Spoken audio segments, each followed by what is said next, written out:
चलिए स्टार्ट किया जाए। तो हम लोग स्टार्ट करेंगे विद्युत धारा के चुंबकीय प्रभाव एवं चुंबकत्व। इसमें सेट नंबर 3 होगा, 2 सेट हो चुका है, ये सेट नंबर 3 है। चलिए तो एक एक करके हम लोग देखेंगे क्वेश्चन क्या कह रहा है।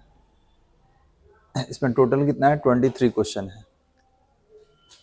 कह रहा है कि एक क्षण चुंबक को चुंबकीय यामयोत्तर में इस प्रकार रखा जाए कि उसका उत्तरी ध्रुव पृथ्वी के उत्तर की ओर और दक्षिणी ध्रुव दक्षिण की ओर होगा तो उदासीन बिंदुओं की संख्या। तो ध्यान देंगे, अगर उत्तरी ध्रुव को उत्तर की ओर रखिएगा और दक्षिणी ध्रुव को दक्षिण की ओर तो प्रतिकर्षण होगा, और प्रतिकर्षण में क्या होता है, यहाँ पर जगह खाली रह जाता है, विद्युत चुंबकीय बल रेखाएं यहाँ पर नहीं होती हैं। तो 2 पोल है तो आपके पास 2 न्यूट्रल पॉइंट बनेगा, एक नॉर्थ में बनेगा एक साउथ में, तो उदासीन बिंदुओं की संख्या कितना हो जाएगा, 2 हो जाएगा। चलिए आगे बढ़ते हैं। क्वेश्चन नंबर 2 कह रहा है कि यदि किसी चुंबक को लंबवत 2 भागों में विभक्त कर दिया जाए तो निम्नलिखित में किसका मान अपरिवर्तित रहेगा। तो याद रखेंगे ध्रुव प्रबलता जो है ये नहीं बदलेगा। चलिए क्वेश्चन नंबर 3 है, चुंबकीय द्विध्रुव आघूर्ण को सूचित किया जाता है। तो चुंबकीय द्विध्रुव आघूर्ण को कैसे सूचित करेंगे, m से, क्योंकि m बराबर होता है ध्रुव प्रबलता into length of magnetic dipole, चुंबकीय द्विध्रुव की लंबाई। तो कैसे सूचित करेंगे, वेक्टर m से। अगला क्वेश्चन है कि जब किसी चुंबक को इसके मध्य बिंदु से किसी चुंबकीय क्षेत्र में लटकाया जाता है तो इस पर कार्यकारी टॉर्क मतलब बल आघूर्ण महत्तम तब होगा जब चुंबक का अक्ष, तो ध्यान देंगे बल आघूर्ण जो होता है टाउ बराबर ये m क्रॉस b होता है, ठीक है, m क्रॉस b। और जानते हैं कि क्रॉस किस में टूटता है, साइन में टूटेगा। तो साइन थीटा का महत्तम मान 90 डिग्री होता है, और ये महत्तम होगा तब बल आघूर्ण महत्तम, और 90 डिग्री मतलब क्या होगा, क्षेत्र से लंबवत। तो ऑप्शन कितना होगा आपका, ऑप्शन नंबर बी सही होगा, क्षेत्र से लंबवत। क्लियर है बालक। चलिए नेक्स्ट। अगला क्वेश्चन है, एक आदर्श आमीटर का प्रतिरोध होता है। तो आदर्श आमीटर का प्रतिरोध क्या होता है, 0 होता है। आदर्श आमीटर का प्रतिरोध क्या होगा, 0। एक आदर्श वोल्टमीटर का प्रतिरोध क्या होगा, अनंत। आदर्श वोल्टमीटर का प्रतिरोध अनंत। और आपको मालूम है कि आमीटर को वोल्टमीटर में कैसे बदला जाता है, तो श्रेणी क्रम में उच्च प्रतिरोध को जोड़कर। और अगर कहा जाए कि धारा मापी को आमीटर में कैसे बदलिएगा, तो याद रखेंगे धारा मापी को आमीटर में बदलने के लिए समांतर क्रम संयोजन में अल्प प्रतिरोध जोड़ते हैं, जिसको क्या बोलते हैं, शंट कहा जाता है। क्लियर है। चलिए इसके बाद है चुंबकीय फ्लक्स का सूत्र होता है। बताइए क्या होता है चुंबकीय फ्लक्स का, क्या पढ़े हम लोग, तो या तो टेस्ला मीटर स्क्वायर होगा या तो वेबर होगा। तो इसमें कौन दिया हुआ है, weber, option number D. Clear है। नेक्स्ट कह रहा है चुंबकीय द्विध्रुव आघूर्ण m बराबर क्या होता है, तो m बराबर m इंटू 2l, इसको ध्रुव प्रबलता कहा जाता है, इसको चुंबकीय अक्ष की लंबाई। तो ऑप्शन नंबर कौन सा होगा, ऑप्शन नंबर डी होगा। फिर अगला क्वेश्चन कह रहे v वेग से चलने वाले आवेश के कण पर चुंबकीय बल का व्यंजक। तो चुंबकीय बल Fb बराबर क्या होता है, तो Q होता है और ब्रैकेट में v क्रॉस b, ये चुंबकीय बल है। क्लियर है। ऑप्शन नंबर कौन सा होगा, ऑप्शन नंबर सी होगा ना। एक मिनट, अच्छा सॉरी कौन होगा, v क्रॉस b, ये होगा, ए नंबर होगा ना जी, ए नंबर होगा। चलिए अगला क्वेश्चन क्या है, अच्छा ये लॉरेंज वाला है, नहीं। एक आवेश Q विद्युत क्षेत्र E तथा चुंबकीय क्षेत्र B की संयुक्त उपस्थिति में गतिमान है। तो जहां पे चुंबकीय क्षेत्र हो और विद्युतीय क्षेत्र हो और दोनों का बल भी लगे तो बल का नाम क्या होता है, लॉरेंज बल। और लॉरेंज बल क्या होता है, तो ये होता है ऑप्शन नंबर सी, Q बाहर वेक्टर E प्लस ब्रैकेट में vector V cross vector B। तो याद रखेंगे ये QE हो जाएगा विद्युतीय बल, और V क्रॉस B क्या हो जाएगा, चुंबकीय बल। और दोनों के संयुक्त प्रभाव को, संयुक्त बल को क्या बोलते हैं, लॉरेंज बल। तो ऑप्शन नंबर कौन होगा, सी। चलिए अरे एक वृत्ताकार लूप की त्रिज्या, ये बनाया था जी हम लोग 2018 वाले में, लॉन्ग मेथड था। इसमें क्या आया था हमारा, ऑप्शन सी। देख लीजिएगा, लॉन्ग प्रोसीजर है, 2018 का है, क्वेश्चन बैंक में भी बताए थे और प्रैक्टिस में भी बताए थे। चलिए टेस्ला, तो याद होगा आपको 5 टेस्ला लिखा है, तो इसको 5 वेबर पर मीटर स्क्वायर लिख सकते हैं। वही हो जाएगा, ऑप्शन नंबर कौन होगा, ये हो जाएगा। कितना, 5 वेबर पर मीटर स्क्वायर। चलिए 30 नंबर क्या कर रहा है, विद्युत धारा धारण करने वाले एक सीधे लंबे तार के समीप किसी बिंदु पर चुंबकीय क्षेत्र अनुक्रमानुपाती होता है। तो याद होगा कि किसी चालक तार के कारण चुंबकीय क्षेत्र, मान लीजिए चालक तार है, इसके कारण चुंबकीय क्षेत्र कितना हम लोग निकाले थे, तब B equal to mu naught upon कितना था 4 पाई और 2I अपॉन R, यही था ना बालक 2I अपॉन कितना था R। तो अगर 2I अपॉन R लीजिएगा तो यहाँ पे चुंबकीय क्षेत्र और दूरी के साथ कौन सा संबंध है, देख लीजिए, दूरी के व्युत्क्रम के, ठीक है, कितना होगा, तो B inversely proportional to 1 upon R, तो कितना होगा, दूरी के व्युत्क्रम। क्लियर है बालक। चलिए नेक्स्ट 14 नंबर कह रहा है कि M आघूर्ण वाले चुंबकीय द्विध्रुव को किसी समरूप चुंबकीय क्षेत्र B में संतुलन की स्थिति से क्षेत्र के लंबवत लाने में किया गया कार्य होगा। तो याद रखेंगे संतुलन की स्थिति मतलब 0 डिग्री।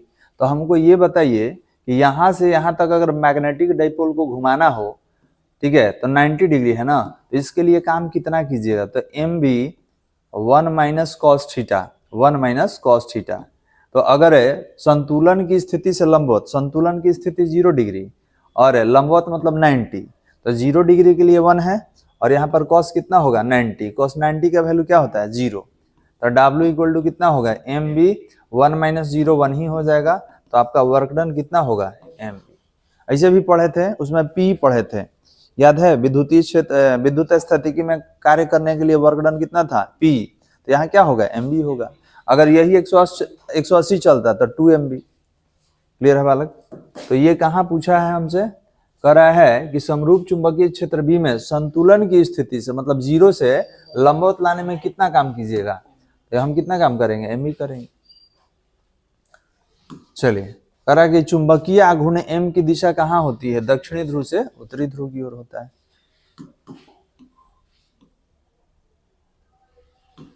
अगला क्वेश्चन कह रहा है कि R त्रिज्या के वृत्तीय पथ पर एक इलेक्ट्रॉन आवेश E समरूप चाल V से घूम रहा है, तो इसका चुंबकीय आघूर्ण बताइए। ठीक है, चुंबकीय आघूर्ण बताइए। तो ध्यान देंगे, अगर वृत्तीय पथ के लिए बात कर लिया जाए, ठीक है, वृत्तीय पथ के लिए बात करेंगे तो आप जानते हैं कि हाफ है EVR होगा, EVR। अब निकाल के भी आप देख सकते हैं कि सर ये कैसे होगा। तो निकालने के लिए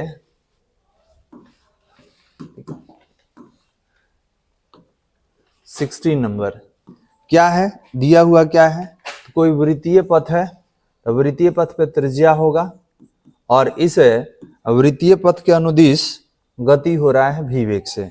तो अगर बात किया जाए तो आप पढ़े हैं Q बराबर IT, ठीक है, तो अगर I निकाले तो क्या होगा Q अपॉन T होगा। ठीक है, I इक्वल टू क्या होता है Q अपॉन T। अब T का बात करें तो T इक्वल टू हम लोग पढ़े हैं, T इक्वल टू होता है 2 पाई अपॉन ओमेगा। ठीक है, 2 पाई अपॉन ओमेगा, क्योंकि ओमेगा इक्वल टू होता है, आप पढ़े होंगे, ओमेगा इक्वल टू होता है 2 पाई इंटू फ्रीक्वेंसी, और ये जब फ्रीक्वेंसी हटेगा तो ये होता है 2 पाई अपॉन टी। तो ओमेगा बराबर जब 2 पाई अपॉन टी होगा तो टी जब ऊपर लाइएगा तो कितना हो जाएगा 2 पाई अपॉन ओमेगा। तो याद रखेंगे, डायरेक्ट हम लिख रहे हैं, पहले से हम लोग जानते हैं, तो सब निकालने का कोई पर्पस नहीं है। यहाँ पे थोड़ा सा देख लीजिए, तो यहाँ पर कितना हो गया T equal to 2 pi upon omega, और ओमेगा हटाना होगा तो ओमेगा हटाएंगे कैसे, तो v अपॉन आर। ओमेगा कैसे हटाएंगे, v अपॉन आर, क्यों, क्योंकि v equal to R omega होता है, पढ़िएगा ना, रैखिक और कोणीय वेग में संबंध पढ़िएगा, तो v equal to R omega, और यहाँ से जब ओमेगा निकालिएगा तो क्या होगा v अपॉन आर। तो देखिए वहां पर डायरेक्ट रखे हैं।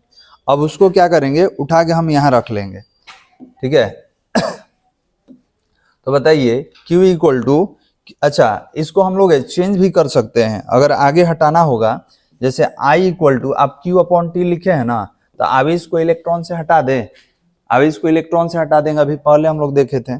उसके बाद T है, तो T का वैल्यू यहाँ से ले लीजिए, कितना होगा 2 पाई अपॉन ओमेगा, और ओमेगा का वैल्यू वहां से लिख लेंगे, ओमेगा का वैल्यू यहाँ से लिख लीजिए। तो ओमेगा का वैल्यू लिखिएगा तो कितना हो जाएगा E upon two pi into omega. तो ध्यान देंगे ओमेगा का वैल्यू रखिएगा तो कितना हो जाएगा, वहां से देख लीजिए v अपॉन आर। आर को कहाँ भेज दिया जाए कितना हो जाएगा बालक, v अपॉन, खुश रहो, ये हो गया ना बालक, कुछ गड़बड़, v equal to R omega, तो v अपॉन आर, ठीक तो है वहां पे।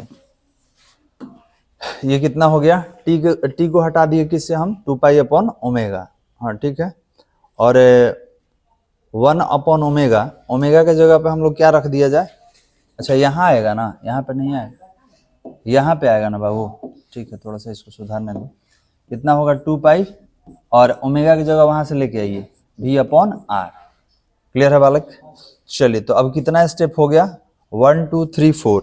अब यहाँ पे इसको अगर हटाइएगा तो ये v कहाँ चला जाएगा, 1 2, यहाँ पे अगर बात करें तो 1 2 3 और 4, क्योंकि एक स्टेप में ऑलरेडी बना हुआ है, तो 4 स्टेप में कन्वर्ट करके देखिए तो कितना जाएगा, कहाँ जाएगा, तो 1 2 3 4, तो ये चला जाएगा ऊपर। तो i इक्वल टू कितना आ गया, i इक्वल टू आ गया e, और नीचे कितना है, अच्छा एक मिनट, इसको हम लोग थोड़ा सा चेंज अगर करें तो 2 pi equal to omega, 2 pi upon omega को t लिखेंगे और t को वहां से रिप्लेस करेंगे, तो ओमेगा का वैल्यू यहीं रख देंगे। ओमेगा का वैल्यू अगर यहीं रख दिया जाए तो t इक्वल टू कितना होगा 2 पाई, और ओमेगा का वैल्यू कितना v अपॉन आर, तो ये r कहाँ चला जाएगा ऊपर, तो ये हो जाएगा 2 pi into R upon v। तो हम डायरेक्ट t के जगह पे ये लिख सकते हैं। देखे तो यहाँ पे थोड़ा सा चेंज करने में आपको परेशानी हो सकता है, कितना रहा है, हाँ तो p में चेंज नहीं करना है, अभी p में चेंज नहीं करेंगे। देखिए ना इसको, हम t का वैल्यू इतना था ना 2 पाई अपन ओमेगा, ओमेगा का वैल्यू उतना, तो यहीं रख दीजिए ना, यहीं रख दीजिए, तो कितना हुआ v अपॉन आर, ठीक है। उसके बाद यहाँ पे 4 स्टेप कीजिए, 1 2 3 4, तो r कहाँ चला जाएगा ऊपर। अब आसान हो गया, q अपॉन t है ना, तो q की जगह e लिख लीजिए। अब इस और t का वैल्यू अब वहां से उठाइए, वहां से, तो वहां से उठाइएगा तो कितना होगा 2 pi into R upon v। अब ठीक हो गया, क्योंकि इसके बट्टा में 1 डाल के 1 2 3 4 कर ले, अब ठीक हो गया ना। चलिए अब इसको क्या कर लीजिए, v को ऊपर ले जाइए, तो v हो गया, और नीचे कितना हुआ 2 पाई इंटू आर। अब क्या करेंगे, इसको डाइपोल वाले में रख देंगे उठा के, तो हम लोग क्या निकाल लिए, i का वैल्यू निकाल लिए। क्लियर है बालक। तो अब इसको डाइपोल वाले में रखिएगा तो चुंबकीय आघूर्ण कितना हो जाएगा बालक, ये हो जाएगा चुंबकीय आघूर्ण। तो चुंबकीय आघूर्ण कितना हो जाएगा इसके लिए, तो ये हो जाएगा I इंटू ए। आई का वैल्यू कितना निकाले हैं अभी, आई का वैल्यू कितना निकला है, EV अपॉन 2 पाई आर हो गया। और ये क्या है, एरिया है, एरिया होता है सर्किल के लिए पाई आर स्क्वायर, तो लिख दीजिए कितना होगा पाई आर स्क्वायर। कुछ कैंसिल हो रहा है, तो यहाँ आप देखेंगे कि पाई से पाई कैंसिल हो गया, आर स्क्वायर से आर हो गया, तो एक आर तो ऊपर बचेगा ही, तो कितना हो गया आपका चुंबकीय आघूर्ण कितना हो गया, तो ये हो गया ऊपर EV है, EV आर है, और नीचे क्या है 2, तो क्या इसको हाफ EV आर लिख सकते हैं, हाफ EV आर, यही था ना बालक। हाँ थोड़ा सा यहाँ चेंज वगैरह करना पड़ सकता है, ठीक है। तो ये आपका फॉर्मूला ही है, इसको याद ही कर लेंगे हम लोग, ठीक है। देख लीजिए एक बार फिर से देख लीजिए क्या क्या किए थे।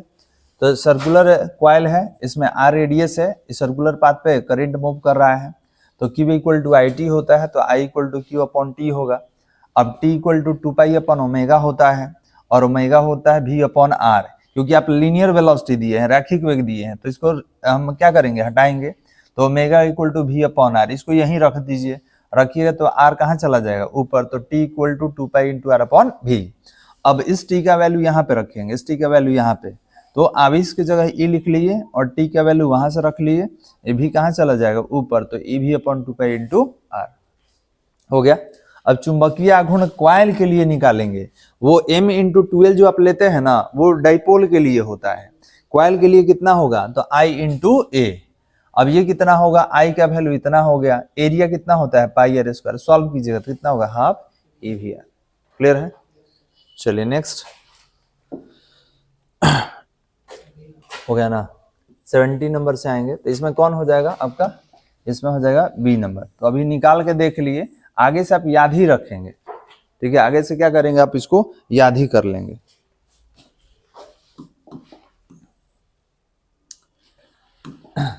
चलिए, कह रहा है कि एक चुंबकीय सुई असमान चुंबकीय क्षेत्र में रखी गई है, असमान चुंबकीय क्षेत्र, ठीक है। तो कह रहा है सुई अनुभव करेगी, क्या सुई अनुभव करेगी, तो एक बल भी अनुभव करेगा और एक टॉर्क भी, टॉर्क मतलब बल आघूर्ण। तो याद रखेंगे, एक बल भी अनुभव करेगा और एक बल आघूर्ण भी अनुभव करेगा। क्यों करेगा, क्योंकि असमान चुंबकीय क्षेत्र में याद है कि परिणामी बल शून्य नहीं होता है, एक समान रहता है तो परिणामी बल शून्य। आपको शायद याद हो कि बताए थे कि टॉर्क तभी लगेगा जब पिंड पर, याद रखिएगा, टॉर्क तभी लगेगा जब पिंड पर बराबर विपरीत दिशा में बल लगे, ठीक है। तो अगर ये एक समान चुंबकीय क्षेत्र रहता तो इस पे बल नहीं लगता, केवल टॉर्क लगता है। लेकिन असमान चुंबकीय क्षेत्र में टॉर्क भी लगेगा और बल भी लगेगा। दोनों में अंतर समझ में आ रहा है क्या? अगर ये एक समान रहता, असमान नहीं होकर एक समान होता, तो केवल घूमता, डाइपोल आपका चुंबकीय क्षेत्र में घूमेगा, वो बाहर नहीं जाएगा। लेकिन असमान चुंबकीय क्षेत्र कर दीजिएगा तो डाइपोल घूमेगा भी और घूमते घूमते बाहर भी निकल जाएगा। तो बाहर कौन ले जाएगा, तो ये जो एक्स्ट्रा बल लगा है ना, यही ले जाता है। और जो बराबर बल लगता है वो क्या करेगा, टॉर्क जनरेट करेगा। तो याद रखेंगे कि अगर एक समान रहता तो केवल टॉर्क होता, और असमान है तो बल भी काम करेगा और टॉर्क भी, जिसको बल आघूर्ण कहा जाता है। तो ऑप्शन नंबर कौन होगा, ए। चलिए नेक्स्ट 18 नंबर क्या कह रहा है, कह रहा है कि एक क्षण चुंबक बाह्य चुंबकीय समरूप क्षेत्र B बराबर 0.25 टेस्ला। तो ये देख के समझ में आ रहा है कि ये क्या दिया हुआ है, तो ये आपका चुंबकीय क्षेत्र का तीव्रता दिया हुआ है, ठीक है। तो B बराबर 0.25 टेस्ला में इस प्रकार रखा हुआ है कि इसका अक्ष क्षेत्र से 30 डिग्री का कोण बनाता है, थीटा का वैल्यू भी दे दिया, ठीक है। यदि चुंबकीय आघूर्ण का मान 0.36 जूल प्रति टेस्ला हो, तो याद है चुंबकीय आघूर्ण का मान एम्पियर मीटर स्क्वायर भी होता है और जूल प्रति टेस्ला भी होता है। तो आपसे क्या पूछ रहा है, बल आघूर्ण। तो आपको पढ़ाए हैं कि टाउ बराबर कितना होगा, तो टाउ बराबर एम बी साइन थीटा, या तो एम क्रॉस बी से बना लीजिए या एम बी साइन थीटा से बनाइए इसको। चलिए 18 नंबर 18 नंबर क्या क्या गिवन डाटा में है, तो बी दिया है 0.25 टेस्ला दिया हुआ है ना। साइन थीटा एंगल कितना दिया हुआ है 30 डिग्री। उसके बाद आघूर्ण कितना दिया है 0.36 जूल पर टेस्ला। निकालना क्या है, तो चुंबकीय आघूर्ण निकालना है। निकालना क्या है आपको, टॉर्क निकालना है ना जी, क्योंकि ये तो दिया हुआ है, टॉर्क निकालना है, ठीक है। बल आघूर्ण निकालना है, देख लीजिए बल आघूर्ण, तो बल आघूर्ण निकालना है मतलब टाउ निकालना है। तो याद कीजिए टाउ बराबर एम बी साइन थीटा हम लोग पढ़े हैं, क्रॉस में रहता तो एम क्रॉस बी रहता। तो टाउ बराबर एम कितना है आपका 0.36 है, 0.36 है ना, हाँ ठीक है। चलिए बी कितना है 0.25 है, और साइन 30 डिग्री का वैल्यू, क्योंकि थीटा रखिएगा 30 तो साइन 30 का वैल्यू 1/2 हो जाता है। दशमलव हटाइए तो 100 हो जाएगा, दशमलव हटाएंगे तो 100 होगा, दिख रहा है ना बालक। अब क्या कीजिए 25 चौके 100 कर लीजिए, 4 9 36 कर लीजिए, कितना हुआ 9/2। ये 2 जीरो को ऊपर ले जाइए, 10 के पावर -2 हो जाएगा। 9/2 को हम लोग 4.5 लिख सकते हैं, 4.5 उन्हें 10 के पावर -2, इसका मात्रा क्या होता है जूल हो जाएगा। तो कितना होगा 4.5 इंटू 10⁻² जूल। चलिए तो ये 18 कौन सा है, ऑप्शन नंबर सी, ये होगा ना अभी जो निकाले हैं। चलिए नेक्स्ट 19 नंबर, किसी चुंबकीय क्षेत्र के प्रति इकाई क्षेत्रफल से गुजरने वाला चुंबकीय फ्लक्स क्या कहलाता है, चुंबकीय फ्लक्स घनत्व। अच्छा 19, अरे चुंबकीय द्विध्रुव आघूर्ण का इकाई क्या होता है, तो एम्पियर मीटर स्क्वायर, ठीक है। क्या होगा चुंबकीय द्विध्रुव आघूर्ण, एम बराबर पढ़े हैं ना, कैपिटल एम बराबर स्मॉल एम इंटू 12, तो इसका एम्पियर मीटर होगा, इसका मीटर, तो कितना होगा एम्पियर मीटर स्क्वायर। तो कौन होगा आपका ऑप्शन नंबर ए। ये बताइए किसी चुंबकीय क्षेत्र के प्रति इकाई क्षेत्रफल से गुजरने वाले चुंबकीय फ्लक्स को क्या कहा जाता है, तो बी बराबर, ध्यान देंगे आपको पढ़ाए थे कि बी बराबर phi/b/a, मतलब प्रति इकाई क्षेत्रफल से गुजरने वाले चुंबकीय फ्लक्स को चुंबकीय फ्लक्स घनत्व कहा जाता है। तो इसका सही ऑप्शन कौन होगा? बी। इसका भी मात्रक टेस्ला ही होता है, इसका मात्रक क्या होगा? टेस्ला ही होगा। चलिए नेक्स्ट, कह रहा है कि यदि गैल्वेनोमीटर का प्रतिरोध 6 ओम हो, तो गैल्वेनोमीटर का प्रतिरोध 6 ओम है, तो इसको रेजिस्टेंस बोल सकते हैं गैल्वेनोमीटर का, एवं और यह 2 एम्पियर की अधिकतम धारा माप सकता हो, तो इसे 6 एम्पियर की धारा मापने वाले एमीटर में बदलने के लिए आवश्यक शंट का मान बताइए। तो कह रहा है कि पहले ही 2 मापता था, अब कितना मापवाना है? 6। तो बताइए कि शंट कितना हम जोड़ेंगे? ठीक है, तो बना लेते हैं इसको। शंट के लिए फॉर्मूला था हमारे पास 21। क्या क्वेश्चन में दिया हुआ है? तो क्वेश्चन में दिया हुआ है गैल्वेनोमीटर का प्रतिरोध कितना है? 6 ओम है। इसके बाद पहले आप करंट कितना मापते थे? आपका गैल्वेनोमीटर कितना मापता था? 2 एम्पियर। अब कितना मापना है? 6 एम्पियर। तो आपसे क्या पूछा गया? शंट का वैल्यू बताइए, यही है ना बालक? तो इसका क्या होता है? शंट क्या होता है? तो ये होता है G × IG और I - IG, यही ना होगा। रख दीजिए, G का वैल्यू 6, IG का वैल्यू 2 और I - IG, तो 6 माइनस कितना? 2, तो S = कितना? 12, नीचे 4, कितना? 3 ओम। तो आपको शंट कितना पावर का जोड़ना होगा? 3 ओम। बात समझ में आ रहा है जो बोल रहे हैं? तो ये फॉर्मूले पे रख के निकाल लेंगे इसको। आप RG भी बोल सकते हैं, रेजिस्टेंस ऑफ गैल्वेनोमीटर। तो जैसे फॉर्मूला आपको याद रखना होगा, याद रखिएगा। तो कौन हो गया हम लोग का ऑप्शन? ऑप्शन सी है, 3 ओम। चलिए नेक्स्ट, कह रहा है कि चल कुंडली गैल्वेनोमीटर के बनने का सिद्धांत क्या है? कैसे बनाते हैं? तो बताइए, धारा का चुंबक पर प्रभाव, क्योंकि करंट जाके चुंबकीय गुण लाता है, तो ऑप्शन नंबर ए। चलिए, चुंबकीय फ्लक्स का बीमीय सूत्र बताइए। Option number C, ml²। क्योंकि देखिए ये हटाइएगा ना तो ये हो जाएगा चुंबकीय क्षेत्र की तीव्रता का, और आप जानते हैं कि फ्लक्स क्या होता है? B.A होता है। B.A होगा तो B का होगा MT inverse two A inverse 1, और क्षेत्रफल का L², तो ये हो गया ML² T inverse two A inverse 1, और ये मेरे को दिख रहा है ऑप्शन नंबर सी में। कोई दिक्कत यहाँ तक? हटा दिया जाए, बस रोक देंगे।